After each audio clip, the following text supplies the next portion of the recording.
G'day guys, you're back with MiracleMAX.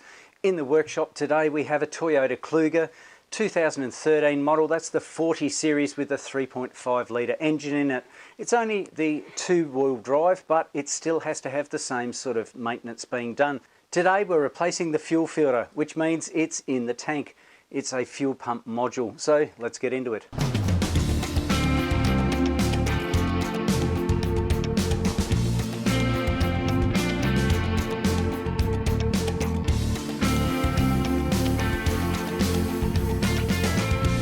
Of course, that back seat will need to come out. Firstly, we can access the front bolts.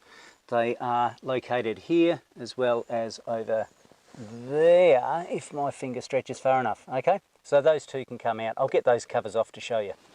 So they're not hard to do. You just get under them and reef them up like that. This one over here, same method. Just pull him up and it should slide out like that.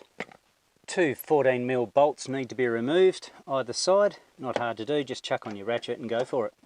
Slide the seat forward all the way.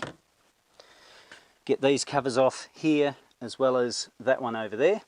Once again, they're just ones that clip into place. Get your nails under there or a tool. Just pull them up carefully without breaking them. And there you now have your other bolt that you need to undo. This one here as well as, of course, over there. Liar, pants on fire. Now that that cover is off on the inside leg of the seat, I notice that there's two, not just a single bolt to be removed. So that's 3 in total on the rear. Once you've gained some access through the carpet, you can see that there's sort of like a lippy thing here. Now there's no screws that hold it into place as per normal, so you grip this really hard and you pull it up. It's sort of got like a Sikiflex type stuff. I don't know what you call the thing. It's like gooey stuff. And so rather than having to peel it all off, I just sort of wipe it up and it eventually pulls off and stays on the rim itself. So just keep working on this and sort of lift that little bit up and that should stay with the lid itself. Bit of a pain, true, but it's got to be done. There's no other way to access it. Once you've got that panel up, you can then remove the electrical connector right here. So you just press down on that, in theory, and it should lift up. Yeah, I just had to put in some extra effort to push that tang down, and then it came out. And of course the beauty of that is I can get the lid completely out the road. And of course now I'm going to get some compressed air and blow all that mess off, because we don't want that going in the fuel tank when we pull the fuel module out. Now that all the dust is gone, we can continue with our work. Now there's a little retaining lock here on the fuel line. We need to push those two legs out and out simultaneously like that, and push it backwards. Once we've pushed it backwards, come on, that fella should come out like that, and then you push those legs in like that, and that will come out. Wigglage, jigglage. We put that aside so we don't lose it. Now keep in mind there may be some fuel pressure here, so you could drain that fuel pressure by removing the fuel pump relay or fuel pump fuse, running it till it runs out or the car stops, and then remove it here. But most of us just put a rag over the top, because generally speaking there's not too much pressure coming out. Let's just see what happens there, hey? Put a rag over the top and just gently wiggle, wiggle, wiggle, and that's the amount of fuel that's come out. It's probably just, I'll remove the fuel cap actually, put that back on. The fuel cap is creating pressure, so I'll take that off and that should get rid of it. Okay, the fuel cap is removed. We can take off our fuel line, and yes, there's no more fuel coming out. Now these are an interesting setup, in case you're not aware, that they have sort of a locking set of bits of plastic that as they go around they will hit against these little triangular pieces. As you can see, they're located in 4 places, and that will stop the ring from turning. Now the problem being is with this particular model, the fuel pump and the collar, or the collar screw, whatever you want to call it, end up turning together. They're jammed together. Now the problem being is, of course, the module is designed to fit in one place, and if it rotates as one, you'll end up with a float getting caught and maybe even breaking and stuff like that. I'll be honest, I haven't done these before. I have been told that you should really get a collar before you even attempt this, but I've seen others that have done it successfully with the hitting method. So I'm going to get a screwdriver under here, you know, just tap it around. When it comes up to these places here, when it wants to lock against that, I'm going to make up some sort of piece of plastic, or I even thought, yeah, I'll show you later on. I've always got crazy ideas, haven't I? So anyway, we'll give it a shot, see what happens. Generally speaking, to get these collars off, they're not that hard. You can get the special tool, but you can also use just a screwdriver, and you get on the edge of these rims here, or the lugs, and you tap it around like that. Now, off camera, I've been putting quite a bit of effort in it, and I've actually broken one of these. Don't panic, that's no big deal. But in actual fact, this is seriously locked on. I've never seen one like this before. So I have ordered one from Repco, just the locking ring itself, and hopefully what you've got to do is you actually got to cut this ring off very carefully and make sure that you don't go through the fuel tank itself. I'll probably get a Dremel maybe over here for easy access, and just carefully cut up the side like that across the top, and eventually it should split the ring so that it will open up and then it will undo quite easily. But unfortunately, yeah, these are a bit of a pain by the looks. So I've got this vehicle for a couple of days. I'm doing some other work on it, so I'll hook into that, and this should turn up 8 o'clock tomorrow morning, so I'll get this done before I continue with my other work for the day. So I've just covered the fuel outlet here to make sure that when I cut away the edge of the collar itself, no stuff goes into the fuel line area or the pickup itself. Just basically get my Dremel here, cut up through there just on the edge. There's a lip that hangs around on the edge, then up through the side of the collar across to the top, and hopefully I don't nick the fuel tank or the fuel cover itself, or the fuel module top. So that'll be my goal. I'll show you what it looks like afterwards. What I'm trying to do now is shock it, and it seems to be working. So you sort of punch it really hard here because the fuel pump wants to turn. I've made up, I don't know if you can see it, that there's a little smiley face over here, and that's meant to be the connector, you know, the square connector with a couple of pins. I just drew it on there, and you can see how far it's come around. So I don't want it to twist around backwards, do I? I want it to stay located, in theory. It doesn't seem to be doing that. But the point of the matter is that I am trying to shock it, and it seems to be working. This seems to be stationary now, and the ring slowly seems to be coming off. Just give you an example of what I've been trying to do, which normally would work for getting the ring off in general, but these seem to have a split or a two-part locking ring, which is a bit of a pain in the bot. Keep in mind that this section will be replaced as part of the filter, so don't stress if it gets a little bit damaged, because that will be replaced. Yeah, it seems to be slowly. Oh, there we go. Look at that, eh? Man, it's not a fun thing, this thing. Tell you what. I'm glad I was warned about it. I think I would have had kittens if I didn't know what to expect. But yeah, it's still giving me a tiny bit of grief, but at least I know I'm on the right direction, hey? Don't forget, these little locks here will fall into those tabs on occasion, so you just have to wiggle and jiggle to get those out too. Oh, I seem to be getting there at least. Oh, goodness me, look at that, my goodness. It has a locking ring on the underneath of it, which locks onto the fuel tank. You can see I've just nicked it here, but that's not a problem. You can see it's like a split ring, which seems to seat there. Okay, I might just show you a bit of a close-up there. As you can see, it's a split ring, but this has a locator that fits into there. So that has to fit there. That this ring, the secondary ring, has to stay in that same position. And then, of course, that gets pulled tight together. And then you do the actual ring on it, this horrible looking thing. Before you pull your module out, there's two things that you need to have. One is a tray that you can put your module in, because of course there's going to be a lot of fuel coming out. And secondly, you need a rag to cover the big hole that's left. You don't want any stuff getting into your fuel tank.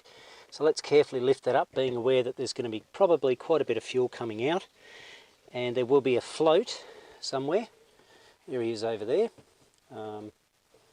So I'll have to wait for that float to come out very carefully. And then we want to stick it into our tray so that we don't get it all over their carpet. I think that's fairly successful. And then, of course, we need a nice clean rag to go over the top while we do our work, so that nothing goes in there. There appears to be two filters that suits this particular vehicle, even if you put in all the details. I'm using a Cooper brand, no particular reason, that's just what my supply gives me, and no, not a sponsor. This one over here, the 940, shove that one to one side, doesn't appear to be the right one because the filter is quite long, and I believe that they call this a jet pump connector or something along those lines. There's extra goodies with it. That's not what we have, so we'll just push that aside, and I'm pretty happy that we've got the right one. This one here is a WCF 260, and yes, I'm not a sponsor, but it appears to be the right one. This filter is quite a bit smaller than the other one, and that, I believe, that is the correct one that we have. Now, as far as I understand, these aren't too hard to do. Not on this side, over the other side. If we push that down, we'll see a little circlip or a E-clip, whatever you want to call it. So that fella needs to come out so that we can, in fact, push this whole lot out. But one thing I could do to start with is just get rid of these electrical connectors, making sure that I know which one goes where. Yep, they only go one way, so that's cool. There's a locking tab over this side, and this one has the locking tab in the middle, so no problemos. This is for the fuel pump, obviously. It's a lot thicker in the wires, so make sure there's no burn marks or anything silly like that.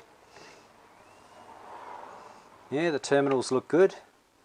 There's no problems, no melty business or anything like that. It's all good. So we'll get rid of that circlip next. We've got to undo this clippage and this clippage here so that we can slide the whole pump assembly out together with the filter. So we just need to get under that carefully without damaging it or breaking it. Oh, sweet. Oh, made for it.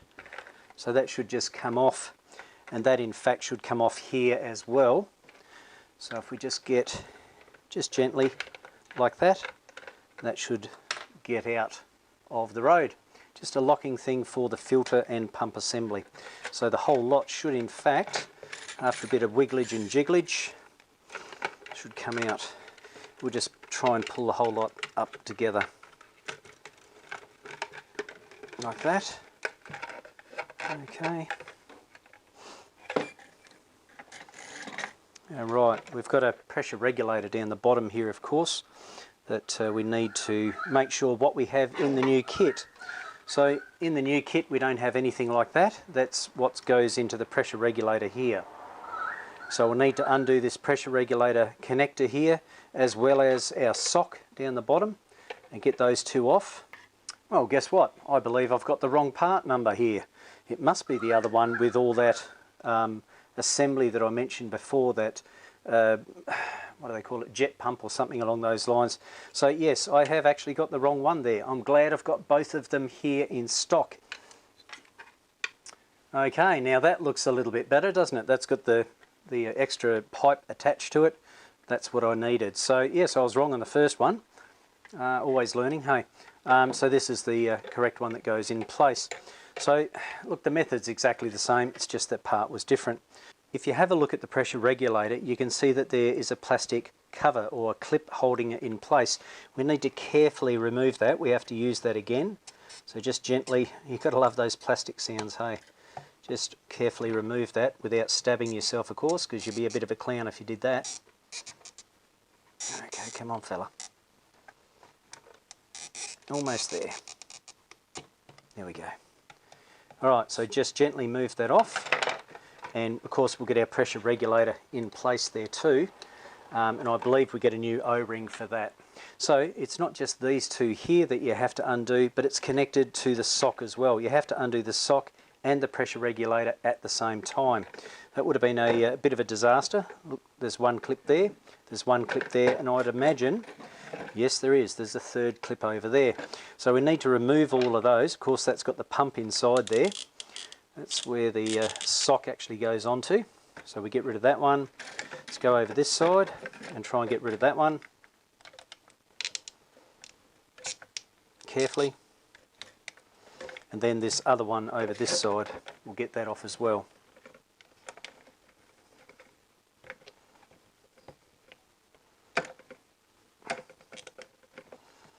Just gently lever it. Don't want to break stuff. There we go, look at that.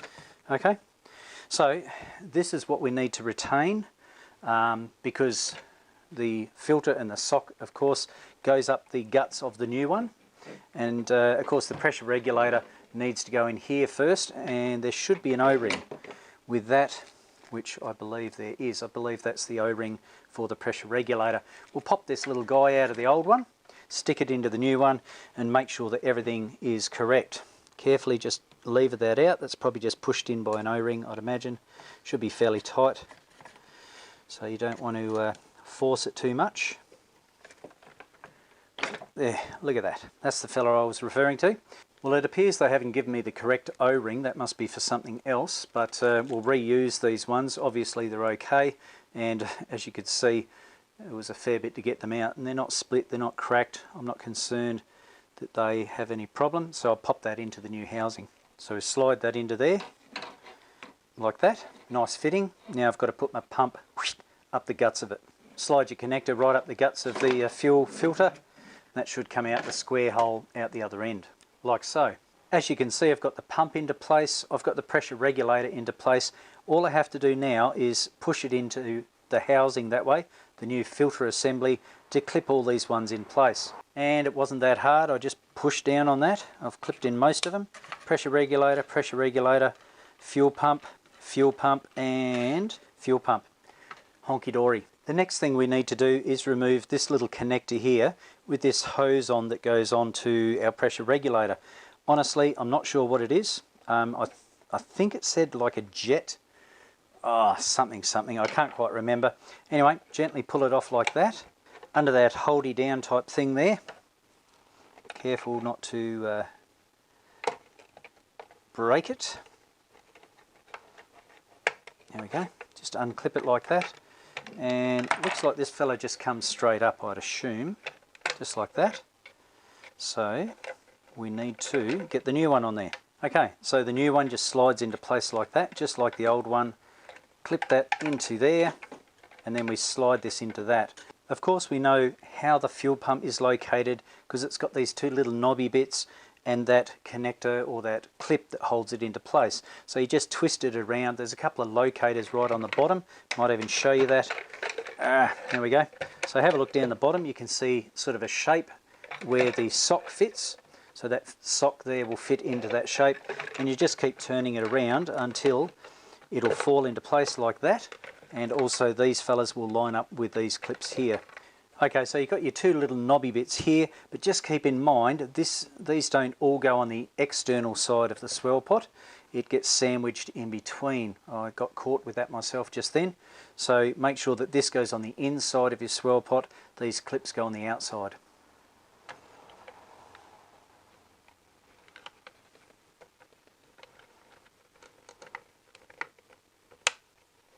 Just like that.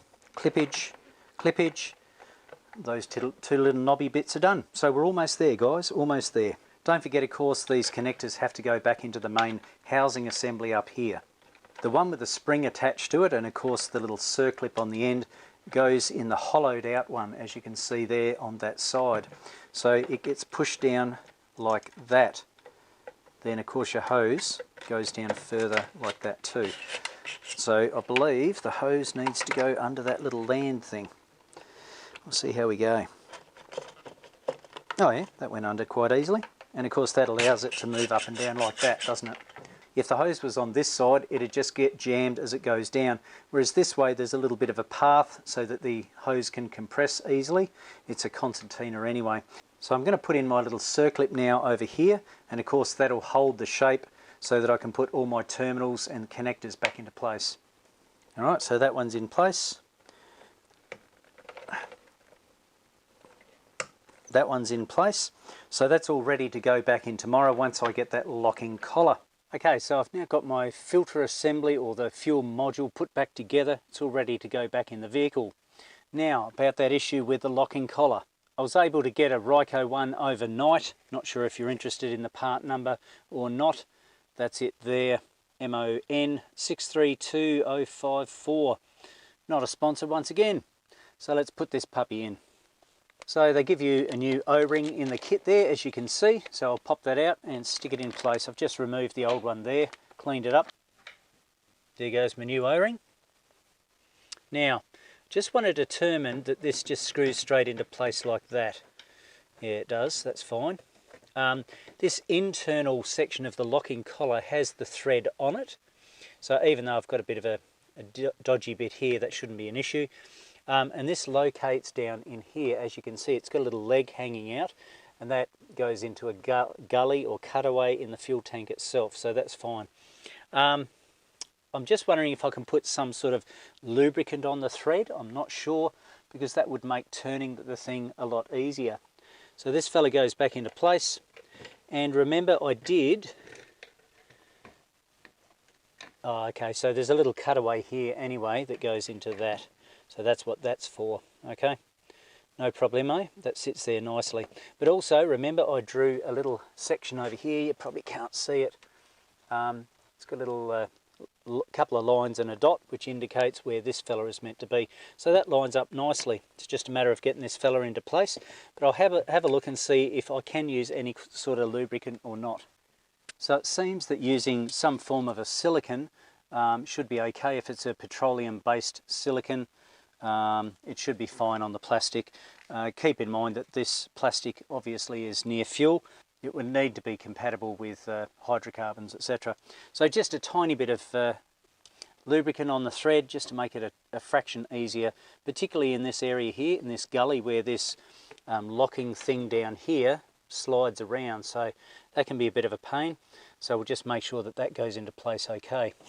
They provide a nice set of instructions, but I did get a bit confused in this step up here, but I'll explain what they're referring to. So what they're saying is you find the start of the thread, so you cruise around here and you find the start of the thread, which is right here. Then you flip him over and you put a mark on that rib there, I guess you could say. Next thing you do, they were talking about a triangle, etc. Now I'll show you where that triangle is hidden, and in actual fact I'll put a white texture mark on there so that even I can see it a bit better. So it's the actual starting point for the thread. So if we push the pump down, you can actually see that this is the start of the thread of that threaded collar that sits in there as well. So this is the starting point. There's the triangle to prove it. That lines up with our blue line on our locking collar. So everything should be honky-dory when you put it together. I'll explain that little triangle on this one shortly. Alright, so we get that out there, we get that over there, we push that down there like that, make sure that that's located correctly. That's not, that fits in there, that looks good. Make it nice and even, and it should rotate into place, I'm hoping. Actually, that's gone down reasonably nicely, to be quite honest. Now, the thing is, we have an arrow here. Can you see that arrow?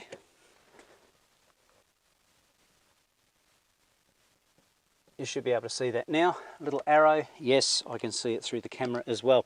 So what we need to do is rotate this all the way around until it lines up with this point here. I'll show you once I've finished tapping it around, but there is something printed on the fuel tank itself, and that will tell you where you have to locate the collar to, when it's tight enough, in other words.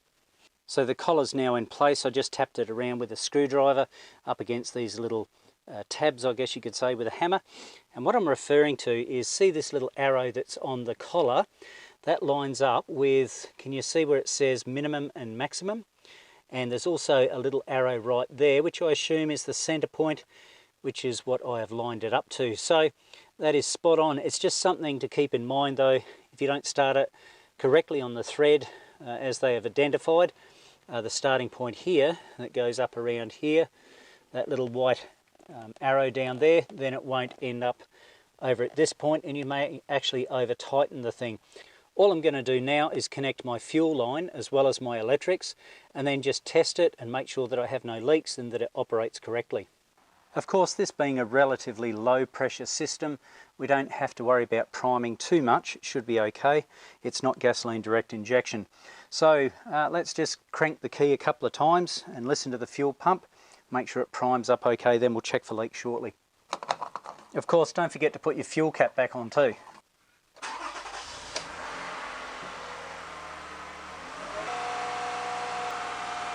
Well, this seems okay. We've been able to get it up and running. The fuel pump obviously is working because, well, hasn't cut out yet. We'll just check for leaks, etc. Yes. Yeah, I can hear the fuel pump now, so that's all good. Looks pretty dry to me. There's no issue with leaks there, that's good. This connector here for the fuel line is all good too, no problems there. So I'm happy that I can button it up. I won't show you the process of putting the seat back together, etc. You've seen how it's pulled apart. So just remember that this goes into place. It's got that silicone-y, gooey stuff on there, whatever it is. And then after we've done that, the back seat goes in. I've confirmed that there's no leaks, no issues, no problems. You're probably wondering how I was able to access the fuel pump without pulling up all the carpet all the way back to the 7th seat there. Well, the way I did it was a bit of a cheat. I've done it heaps of times before. This is under the seat, keep in mind. I've cut across there, folded them up underneath, and now I've put some gaffer tape to hold it into place. Keep in mind, I wouldn't do it in an obvious place, but this is under the seat where it will never be seen. And of course, next time, it'll be easier to do. So you don't have to pull up all that area across there just to lift the carpet back in some ugly sort of way. You can just put a nice neat cut crosswise like that, and then you should be able to put some gaffer tape underneath just to hold it in place as you stick it back in. So yes, I don't believe it's rough. I believe it's a simple solution where no one will ever see it. So that's a quick way of getting to the fuel pump without having to remove all the seats, etc. Now that all the trims are back into place, you can't see where I've made the cut. So no problems there, right up the front. And there's the back view as well. You can't see any cut or any problem whatsoever. So look, it's a bit of a shortcut. You may not feel comfortable doing it. Just be careful that you don't cut through the wiring. Lift up the carpet when you do it. But I'm happy that that is a presentable and professional job done. After a decent road test, I'm happy that the fuel pump, filter assembly, the module is operating correctly. No problems whatsoever. It was certainly interesting on this particular one. I've never had to do a collar like this one before, the security ring or the locking ring to hold it into place. But that's one for the brain box for next time, hey? So if you do have to do a fuel filter on one of these beasts, make sure that you order one of these locking rings beforehand so that you don't run into trouble like I did. Fortunately, it was only overnight delivery, but it still held up the process. I hope you got something from this video today, guys, and if you did and you haven't already, please subscribe to the channel, give it a like, feel free to comment down below. Of course, don't forget about that notification bell. You don't want to miss any future videos. So until next time, guys, this is MiracleMAX signing off. I will catch you later.